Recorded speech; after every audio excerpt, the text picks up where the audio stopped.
Доброго времени суток, мои дорогие подписчики и гости моего канала. С вами канал Энергия Таро. Это значит, что сегодня нас с вами ждет очередной расклад. 11 сентября 2001 года боевики преступной организации захватили 4 пассажирских самолета. И 2 из них направили на башни Всемирного торгового центра, унесшие жизни почти 3000 человек. Спустя практически 22 года после трагедии разбираемся, что является правдой, а что, возможно, от нас скрыто. А также узнаем, для чего в Москва-Сити 5 мая 2023 года будут проводить масштабные учения по эвакуации при пожаре. И похоже ли здание Москвы-Сити на здание Всемирного торгового центра? И если да, то с чем это связано? Итак, 5 мая 2023 года в Москве-Сити проводится учение по эвакуации при пожаре, как я уже вам сказала сейчас, да? Что это означает? Давайте мы сегодня об этом узнаем. И почему я связываю эти две темы? Потому как башни-близнецы и 2 башни, а именно Нева Тауэр, в данном конкретном случае в Москве-Сити, похожи друг на друга по архитектурному решению. И почему-то вот именно 5 мая решили провести эти учения масштабные по эвакуации. Давайте сегодня просто опровергнем некоторые теории и узнаем, что правда, что вымысел. Перед тем, как мы начнем, я прошу поддержать это видео лайком, это очень помогает мне в развитии канала. Также, если вы еще не подписались, то предлагаю это сделать. Нажмите на колокольчик, чтобы не пропускать новые видео. Ссылки на мои социальные сети в описании. Первый вопрос, который я хочу задать картам. Кто уничтожил башни-близнецы в Соединенных Штатах 11 сентября 2001 года? Давайте сначала разбираться в вопросе про именно 11 сентября. Да? Здравствуйте, карты. Скажите нам, пожалуйста, правду. Кто уничтожил башни-близнецы в Соединенных Штатах Америки 11 сентября 2001 года? Кто уничтожил башни-близнецы в Соединенных Штатах Америки 11 сентября 2001 года? Кто уничтожил башни-близнецы в Соединенных Штатах Америки 11 сентября 2001 года? Сразу дьявол выпадает у нас, повешенный. Человек, который не понес наказание. Да? Человек в главной роли это один единственный человек, да, в главной роли. Ну, здесь говорилось о том, что вот эта преступная организация, да, не буду называть ее, все ее прекрасно знаете, некоторые вещи, которые сами собой разумеющиеся, я не буду сегодня называть в эфире, дабы не заблокировал меня YouTube-канал. Дьявол – это человек в единственном лице, который чинит хаос во всем мире, да, во всем мире, в стране, я не знаю, который хочет этого хаоса. Это один единственный человек. Почему в повешенных? Потому что он выждал какое-то удобное время, и он остался ненаказуемым, безнаказанным. Любое его желание по 9 кубков исполнялось, выполнялось. Всегда у него был какой-то четкий выбор, да, по влюбленным. Что такое влюбленные вообще в понимании безумной луны? Это в нашей голове есть четкий выбор, да, между добром и злом. Мы либо за добро, либо за зло. Есть такая замечательная притча, которую я люблю повторять. Тот волк в нас побеждает, которого мы больше кормим. Либо злой волк, либо добрый волк, да, и вот в этом человеке больше злого, больше от плохого, чем от доброго. И по влюбленным этот человек выбрал сторону зла, выбрал темную сторону, и первый, тот, кто у нас вышел, это, собственно говоря, дьявол.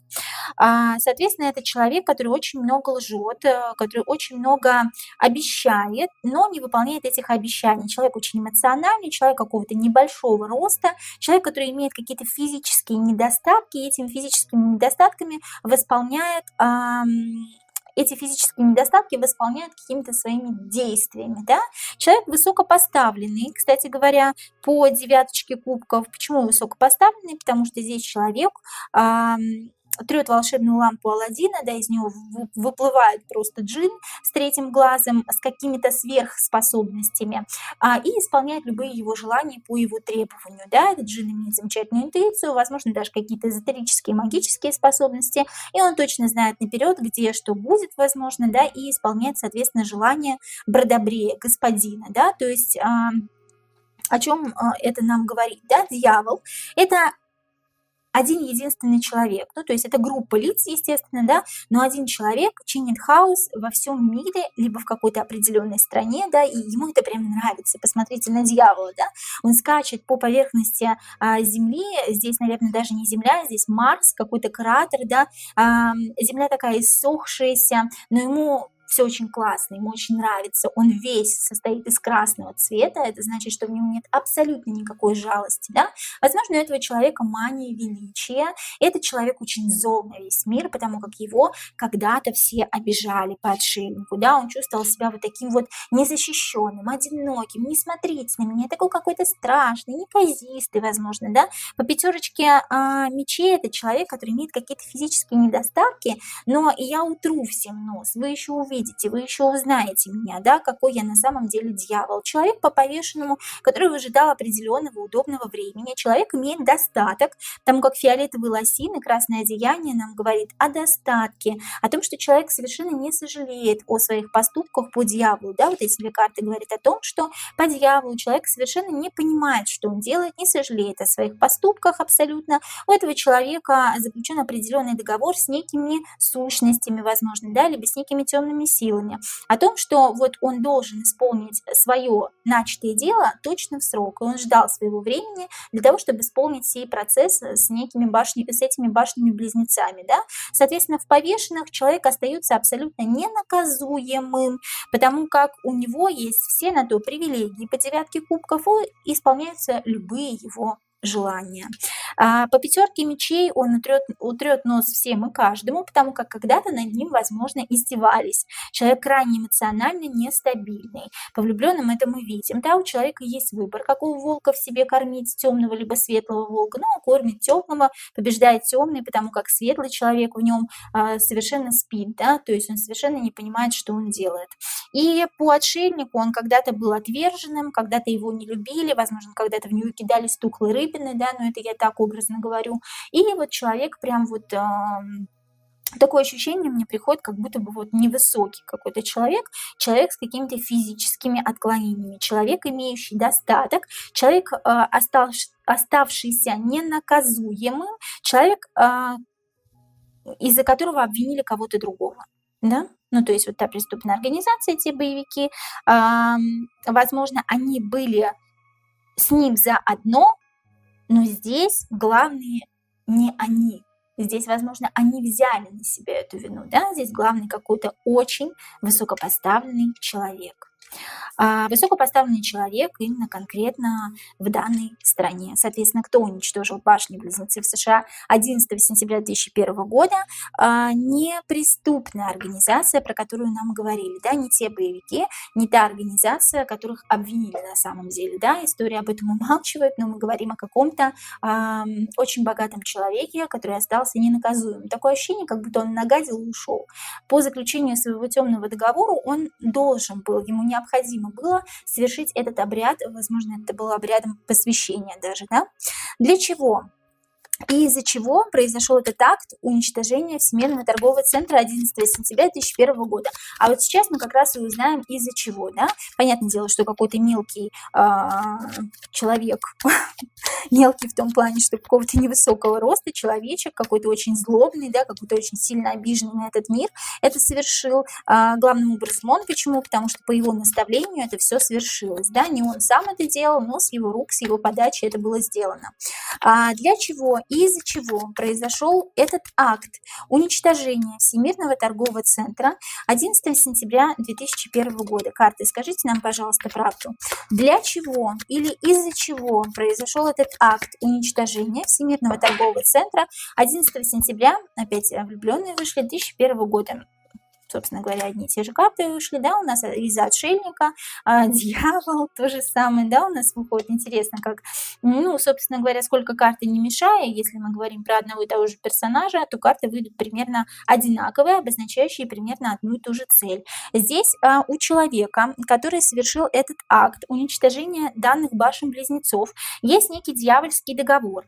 И пришло время, собственно говоря, по дьявольскому договору. Тройка жезлов нам говорит о том, что время пришло. плоды созрели, но наконец-то их можно срывать и праздновать сие окончание этого договора дьявольского, да, праздновать, собственно говоря, там, ну, есть, знаете, есть, когда заключаешь договор с темными силами, ну, я читала об этом, да, определенные какие-то условия, да, у договора, и ты должен совершить акт какого-то вандализма, то есть что-то совершить, да, либо что-то уничтожить, там, либо там украсть, там, условно говоря, уничтожить человека какого-то, да, или, возможно, здание, да, какое-то, я не буду называть вещи своими именами, да, еще раз меня не заблокировали, да, по дьявольскому договору, по темной сущности, здесь время пришло расплачиваться с этим договором, время пришло показать миру, что ты можешь по королю кубков. Король кубков здесь идет человек, который разбазаривает все и вся, да, и совершает какие-то опрометчивые поступки. Человек богатый,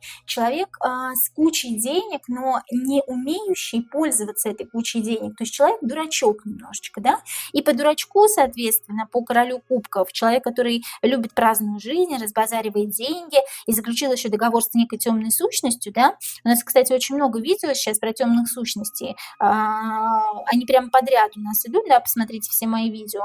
Тут прям вот какой-то вот прям заговор с этим человеком, да, всемирный какой-то заговор. По влюбленным для чего и из-за чего произошел этот акт? Из-за чего? Из-за того, что некий человек, который является неуравновешенным, а обычно неуравновешенных людей, которые являются отшельниками, неуравновешенными, которые не могут утрясти у себя в голове и понять, что такое плохое, что такое хорошее, что такое хорошо, что такое плохо. Вот именно таких людей обычно темные силы к себе и, собственно говоря, привлекают, да, заключают с ними договоры, соответственно, потом данные люди, имея все возможные привилегии в своей жизни, живут не по своей воле, а по воле этого самого дьявола, который заключает с ними договор. Ну, это, возможно, не дьявол, не некая темная сущность, да, а просто какие-то люди извне, которых мы с вами не видим, более влиятельные какие-то, более состоятельные. И вот по отшельнику, по влюбленным это совершил как раз тот человек, который у нас вышел в предыдущих картах, тот самый человек, имеющий большое влияние, заключивший договор с темными силами. Из-за чего это произошло? Из-за того, что время пришло расплачиваться по договору. Да, то есть должно было произойти какое-то масштабное событие, как принесение в жертву, да, по королю кубков. Я приношу свою жертву, я поднимаю свой бокал и наслаждаюсь дальше привилегиями и своими почестями, да, своими деньгами какими-то. Ну и тут набедокурил, поднасрал, убежал, понимаете, шестерка мечей говорит о том, что ну, я улетаю в новую жизнь, ничего не знаю, вообще-то я тут пожар устроил, ну ничего страшного, другие люди разберутся. То есть здесь человек совершенно не понес наказание. О том, о чем нам говорят, здесь совершенно не та история. Здесь человек, который не понес наказание, очень хитрый человек, очень продуманный, возможно, думают даже за него, да, судя по договору. В красный одет, потому что у него нет ни стыда, ни совести. Он улетает в новую жизнь из горящего здания, причем улетает быстренько-быстренько, для того, чтобы никто не подумал, что это он поджег. На самом деле сделал он, но никто на него и не подумал, потому что, ну как это так, влиятельный человек, да, который никогда не может совершить ничего плохого. Так вот здесь как раз говорится о том влиятельном человеке, заключившем договор с некими сущностями. И та группировка, которую обвинили в этом во всем, да, она, собственно говоря, по этим картам здесь не причастна. Здесь причастны другие люди, более масштабные люди, скажем так. Далее, третий вопрос. Планируется ли подобный преступный акт? Планируется ли подобный преступный акт уничтожения с другими высотными зданиями в других, возможно, странах? Планируется ли подобный преступный акт уничтожения с другими высотными зданиями, как это произошло 11 сентября 2001 года с башнями-близнецами? Планируется ли подобный преступный акт уничтожения с другими высотными зданиями?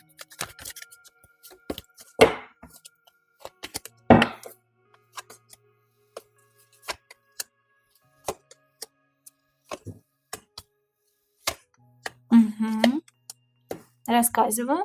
Десятка жезлов, паж жезлов и туз пентаклей. Что обозначают эти три карты? Тут говорится о том, что, во-первых, да, планируется однозначно. Это не завершение. По тузу Пентаклей это все мое. И деньги мои, и власть моя, и кто здесь главный, а ну-ка покажи, да. По тузу Пентаклей здесь какая-то жадность, да, жадность каких-то верховных людей, каких-то иерофантов. Иерофант вообще это человек по безумной луне, ну, во-первых, отсылка к масонам у нас сразу идет, да, к сатанистам, к людям, которые не принадлежат к обычным людям, да, к нам, ну, к таким, как мы, да. Собственно говоря, это некие необычные люди, сущности, там, я не знаю, да, как их назвать, потому что людьми их назвать очень трудно, имеющие прямое отношение к власти, к деньгам, да. Туз Пентаклей – это жадность, тут злой дракон, который стережет свое золотишко и говорит: ничего не отдам, все в этой жизни мое. Иерофант тут в красном одеянии, абсолютно не сожалеющий о том, что он делает, эмоциональной стороной к нам повернут, в порыве эмоций он совершенно не соображает, что он совершает, да. К иерофанту идут все как к человеку, которого знает народ, да, как к человеку, которому, возможно, даст какой-то мудрый совет. Но иерофанту самому покаяться, да, потому как он сложил руки в вот этом кающемся жесте, да, и говорит: ну, прости меня, Господи. Ну, Господи простил, наверное, меня, если они еще и верят в Господа, да. Господи, наверное, меня простил, ну и слава Богу, да. И вот такие иерофанты держат в кармашке марионеток, обычных людей, таких, как мы с вами. И, соответственно говоря, играет на чувствах, на эмоциях. Некоторые люди верят, некоторые люди покупаются, некоторые не верят, собственно говоря, да. Здесь дело идет о каких-то крупных людях, да, стоящих вот прям вот на верхушке общества. Возможно, мы их знаем, возможно, не знаем, да. И вот эти самые люди, да, конечно, планируют по королеве жезлов устроить какое-то феноменальное шоу, да. По колеснице это грядет, и по колеснице это грядет очень быстро. Я хотела задать вопрос, когда по королеве жезлов и по колеснице. Это очень быстрое какое-то решение, да, в течение полугода. В течение полугода вы услышите, что где-то еще что-то подобное произойдет. То есть прошло время уже, пора собирать плоды, тут говорится, да. Тут по десятке жезлов говорится о том, что вообще жезл это быстрая карта. Здесь у нас королева жезлов, паж жезлов, десятка жезлов, да у нас еще здесь и колесница, которая идет вперед.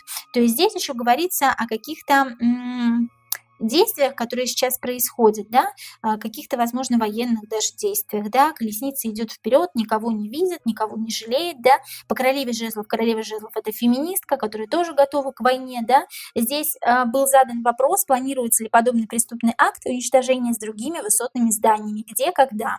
Я хотела задать вопрос, но я здесь вижу, когда, очень быстро, в течение полугода, возможно, 7 месяцев, по жезлам, по колеснице, да. Десятка жезлов говорит нам о том, что пора бы уже перейти во что-то новое. А для того, чтобы перейти во что-то новое, нужно начать с чего? С того, что мы запланировали, соответственно, с того, что мы, высокостоящие, высокопоставленные люди, запланировали, с того, что мы спланировали, а спланировали мы некий акт. Акт, возможно, такой же, вот, который был с башнями-близнецами в Всемирном торговом центре. Возможно, не такой же крупный и масштабный, потому как колесница – это не масштабная карта, это не туз. Туз Пентаклей здесь немножко другое у нас обозначает.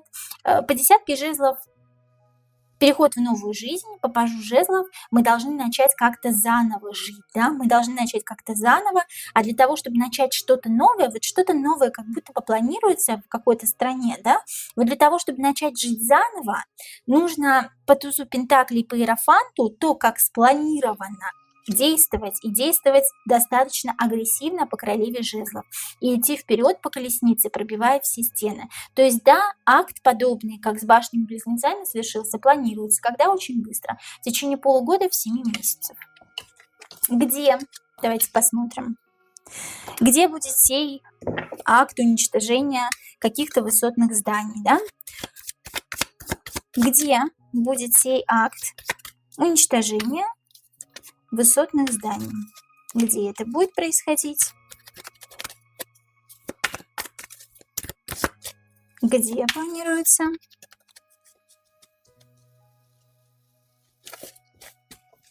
Где планируется?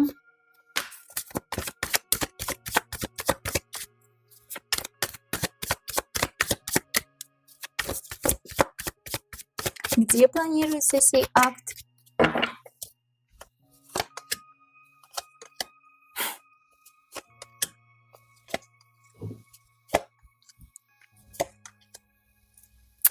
там, где два крупных и сильных игрока заключили дьявольский договор.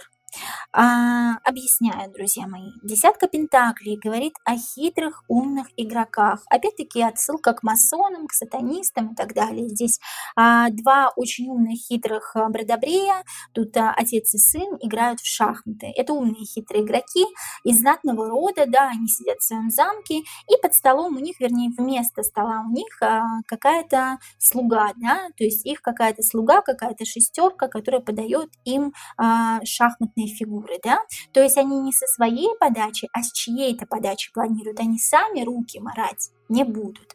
Где планируется, сейчас расскажу. Я сейчас расскажу сначала полную картину, а то многие меня спрашивают, вы там сначала отвечаете на один вопрос, не отвечаете до конца на этот вопрос. Я работаю в потоке, я работаю то, что рассказывают мне карты, и уже потом полностью отвечаю на вопрос, поэтому я несколько раз повторяю, что мне сказали карты, для вас специально. По десятке пентаклей два игрока запланировали какой-то хитрый ход, чтобы сделать это не своими руками по дьявольскому договору. Заключение дьявольского договора между какими-то двумя странами. Одна страна становится пешкой другой страны. Одна страна более сильная, хваткая, другая страна такая, ну ладно, ты мне друг, а не сосиска, все отлично, я с тобой как бы дружу, я за тебя пойду в огонь и воду. То есть одна сторона какая-то сильная, какая-то хитрая по смерти, да, а другая сторона какая-то такая шатка-валка вялая. И вот они вдвоем как-то сдружились, эти две страны. И вот эти две страны планируют вот этот ход в какой-то из этих стран. То есть вот эти две страны, сразу говорю, здесь не буду говорить иностранного происхождения, не иностранного происхождения, да, чтобы не поднять некий бунт на корабле, да, мы сейчас посмотрим другие вопросы, и вот по этим другим вопросам будет понятно уже вам все, дорогие мои, потому что здесь нужно очень аккуратно. По десятке пентаклей два хитрых игрока, по двойке кубков два хитрых игрока, соответственно, один играет под дудку другого, заключили некий дьявольский договор, чтобы общими усилиями выковырять из сухой земли чеснок. Что такое выковырять из сухой земли чеснок? Достать просто людей, вот, из последних сил просто выковырять у них душу, да, все, что у них осталось, это их душа, и последнее они хотят забрать. Вот две какие-то страны против одной какой-то страны объединились, но произойдет это не в той стране, против которой они объединились. Это очень странно, но произойдет это не в той стране, против которой объединились вот эти две страны. Произойдет это в одной из этих стран. Что самое интересное, да? Что самое интересное, что произойдет не в той стране, из которой они выжимают сейчас последние соки. Нет, произойдет именно в той стране, которая является некой закрытой страной, с закрытым каким-то режимом даже, я могу сказать, да, со страной, которую не могут тронуть, с хитрой страной, с какой-то очень важной, значимой страной, которую нет, не подходите ко мне по верховной жрице, да? Объясняю заново, где произойдет. 6-7 месяцев буквально, да? Заключение договора двух хитрых лиц.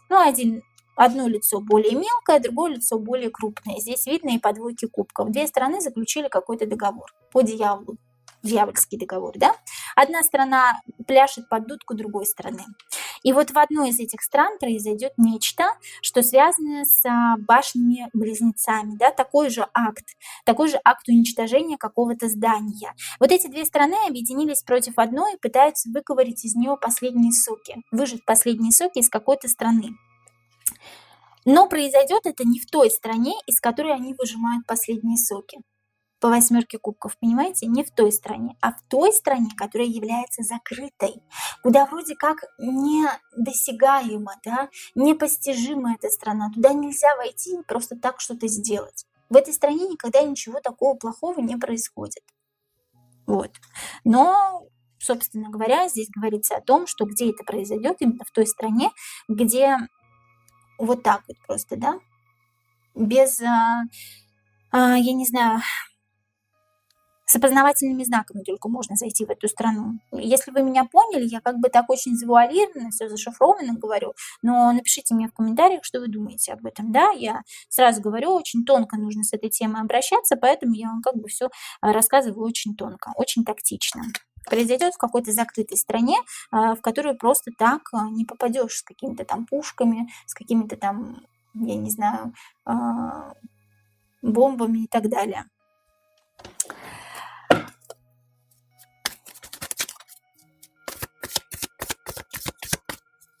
теории имеют ли какие-либо, вот мы сейчас подошли к Москве-Сити. Почему я соединила эти две абсолютно вроде бы казалось разные темы, да? Башни-близнецы. В теории какие-то из башен, а именно в моем понимании это не Ватаурс, да, но это не суть, это не обязательно. То есть я хочу сейчас развеять свою теорию. В теории имеются ли какие-то башни в комплексе Москва-Сити, имеют ли какие-то башни в комплексе Москва-Сити отношение к уничтоженным башням-близнецам Всемирного торгового центра в США? Карты, скажите нам, пожалуйста, правду. В теории имеют ли какие-либо башни в комплексе Москва-Сити? Сейчас, секундочку. Имеют ли какие-либо башни в комплексе Москва-Сити отношение к уничтоженным башням-близнецам Всемирного торгового центра в США? Имеют ли в теории какие-либо башни в комплексе Москва-Сити отношение к уничтоженным башням-близнецам Всемирного торгового центра в США? 3 какие-то. 3 и 2 какие-то. То есть, да, имеют ответ на вопрос, да, имеют по миру, похоже что-то, что там и что там. То есть, всемирно, да, похоже. То есть, по миру это как бы и в той стране похоже, и в той стране похоже, да, и в США похоже, и в России, соответственно говоря, Москва-Сити тоже похоже по миру. То есть, и здесь говорится о том, что 3 какие-то башни, такое ощущение, как будто бы похоже в Москве-Сити, на... собственно говоря, башни-близнецы, да, но там как будто бы у башен-близнецов, я не знаю всю историю башен-близнецов, но там как будто бы что-то еще было рядом. То есть как будто бы что-то еще либо было разрушено, либо что-то еще было третье. И вот эти 3 похожи на наши 3. И, соответственно, какие-то 2 башни. То есть 2 одинаковые, скорее всего, это не Ватаурс, да, они очень похожи на башни-близнецы, и какие-то еще 3 здания.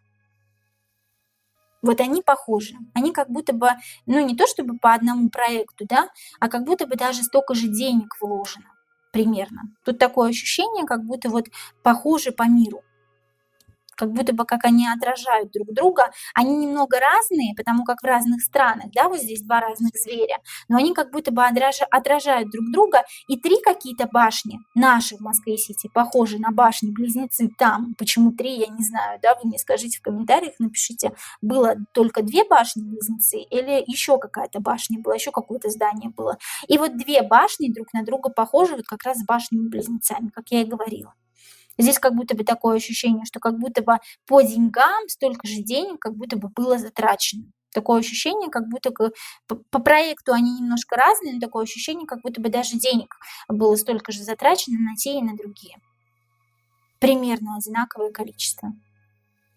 Ну, такое ощущение, что единственное, вот у нас немножко как будто бы зажали. Такое ощущение, что вот в нашей стране как будто бы немножко зажали эти деньги, я не знаю, зажали, ну, тут говорится по рыцарю кубков, зажали на погулять, что ли, я не знаю, вот тут так странно говорится, я в потоке просто говорю, но я говорю как есть. Такое ощущение, что там как будто бы все в строительство пустили, но такое ощущение, что как будто наши башни вот как зажали немножечко денег, такое ощущение, как на погулять здесь. Ну, это странно, как бы это уже, это их дело, как бы это уже к вопросу никакого отношения не имеет, но здесь, да, в теории башни похожи. По строительству даже как будто бы по затраченным каким-то средствам. Но некоторые средства из наших башен, они как будто были зажаты, такое ощущение по миру. Здесь как 2 одинаковые башни разного предназначения в разных странах. Не 2 одинаковые, а как 2 одинаковых проекта даже, да, ну, похожих проекта, скажем так. Я не могу говорить, что они одинаковые. Но да, в теории похожи. Вопрос такой еще раз задам. Для чего 5 мая 2023 года в Москва-Сити будут проходить учения по эвакуации людей при пожаре? Для чего 5 мая 2023 года в Москва-Сити будут проходить учения по эвакуации людей при пожаре? С какой целью это делается? Для чего 5 мая 2023 года. Простите, ради бога, смерть тут выпала у нас в собственном соку, смерть в собственном соку. Для чего 5 мая 2023 года в Москва-Сити будет проходить учение по эвакуации людей при пожаре? С какой целью это делается? Смерть, отлично, просто прекрасно. Угу.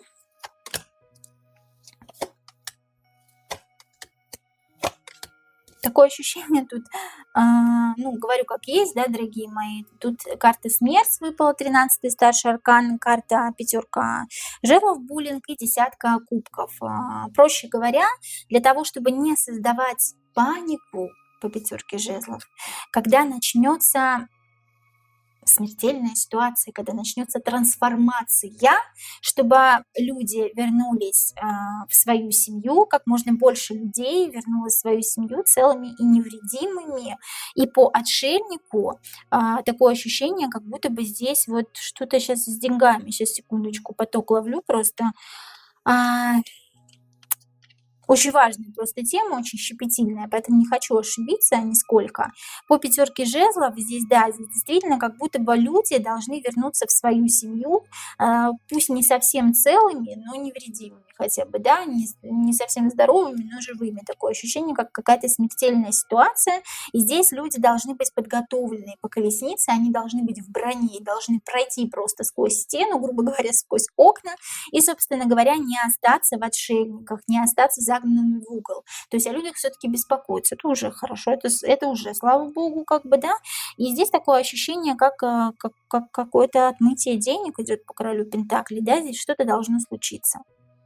Тут что-то должно случиться, что связано с деньгами. Король Пентаклей, человек земного знака зодиака, либо твердо стоящего на ногах, который управляет всем этим проектом, управляет, соответственно, всей этой организацией с выводом людей, да, с эвакуацией людей, соответственно, и, возможно, как-то имеет отношение к башням Москва-Сити, да. И, соответственно, этот самый король Пентаклей здесь для того, чтобы, тут даже говорится о том, чтобы сберечь какие-то свои ресурсы, какие-то свои деньги. Для того, чтобы сберечь ресурсы, возможно, этими самыми ресурсами являются люди.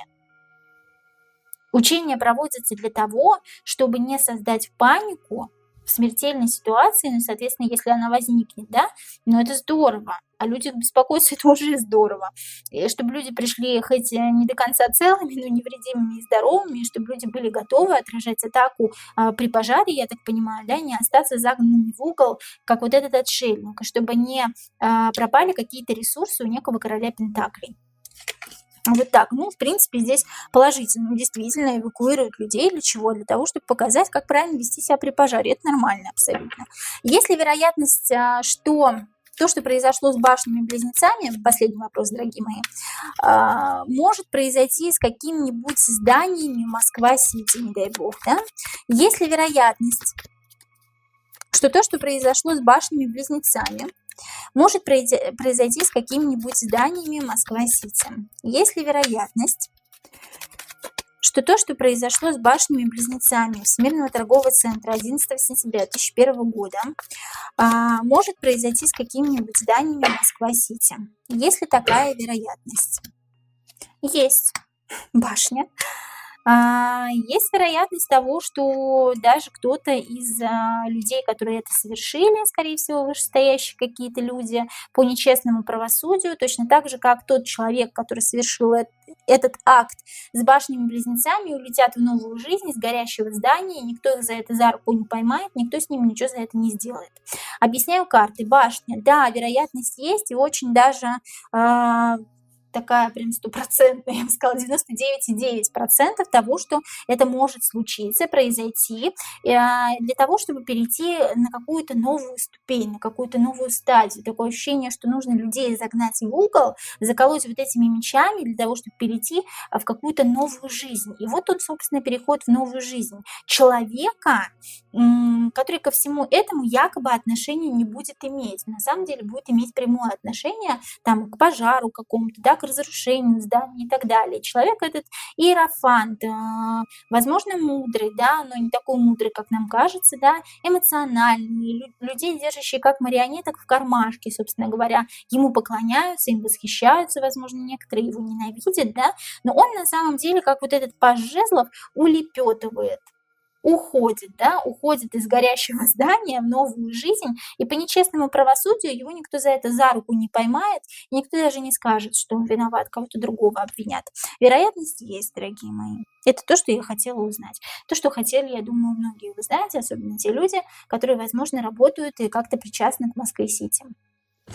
Собственно говоря, вот как-то так. Но все, что мне сегодня здесь, все, что я сегодня здесь разложила, это не моя теория, да, это не мои теории, сразу говорю, это то, что нам сегодня показали карты, и то, что возможно, вероятно, может произойти, но смотрим дальше, как бы, да, что будет.